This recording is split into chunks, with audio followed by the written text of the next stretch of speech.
अस्सलाम वालेकुम। हम लोग सुबह 10 बजे गबराल से चलें और गाड़ियाँ उस तरफ नहीं हैं।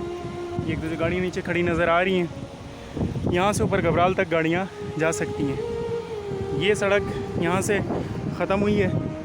ये पैदल रास्ता मौजूद है जो कि मुमकिन तौर पे हमें मज़ीद 1 घंटा चलने के बाद ऐसे ही एक दो और रोड ब्लॉक्स ख़त्म करने के बाद, क्रॉस करने के बाद हमें आगे मुमकिन तौर पे वापसी बहरीन कालाम की गाड़ियाँ मिल सकती हैं। ये हालात हैं इस वक्त गबराल और अतरोड़ की एक्सेसिबिलिटी के। नीचे सड़क बिल्कुल गायब है। ये पानी का पैसेज है जिसके ऊपर से हम लोग वहाँ से पुल के बाद से चलते हुए आ रहे हैं और अभी हमें शायद कि इस पानी के खाले के अंदर उतर के ही जाना है।